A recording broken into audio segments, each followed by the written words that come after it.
കുഞ്ഞുണ്ണി മാഷ് തീർച്ചയായിട്ടും കവിതകളെ, കാവ്യരചനയെ ഒരുപാട് സ്വാധീനിച്ചിട്ടുണ്ടാവും. രവി പറഞ്ഞ പോലെ ചെറിയ 2-3 വരികളിൽ ഒരു വലിയ ലോകം കാണിച്ചു തരുന്ന അതെ, ഒരാളാണ് അതെ. മാഷ്. അത് പ്രാസം ഉണ്ട് താനും, ഉം.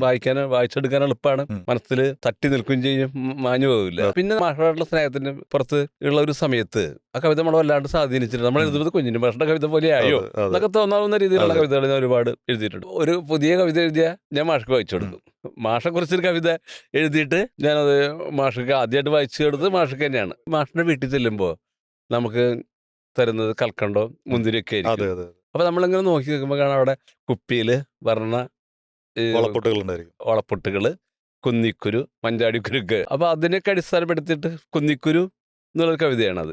കുഞ്ഞുണ്ണി മാഷും കുട്യോളും കൂടി കുന്നിക്കുരുവിനെ കാണാൻ പോയി, കുന്നായ കുന്നൊക്കെ കേറിയിറങ്ങുന്നു, കാടായ കാടെല്ലാം തേടിയലയുന്നു, നാടും നഗരവും മേടും പടർപ്പുകൾ തോടും ചുരങ്ങളും കാവും കയങ്ങളും, ആന കയറാമല ആളുകയറാമല, ആകെ യരിച്ചു പെറുക്കിയെന്നാകിലും കുന്നിക്കുരുവിനെ കണ്ടതില്ല.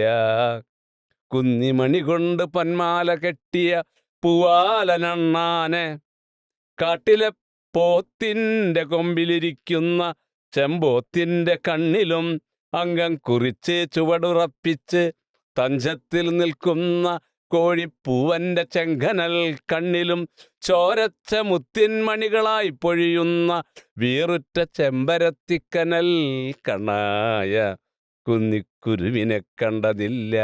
അവസാനിക്കുന്നത് ഇങ്ങനെയാണ്. ഉം. കുഞ്ഞുണ്ണി മാഷും കുട്യോളും കൂടി കുന്നിക്കുരുവിനെ കാണാൻ പോയി, കണ്ടതോ കുന്നിക്കുരുവിനെയല്ലവർ കുന്നിയോളം പോന്ന ഭൂമി മാത്രം. കണ്ടതോ കുന്നിക്കുരുവിനെയല്ലവർ കുന്നിയോളം പോന്ന ഭൂമി മാത്രം.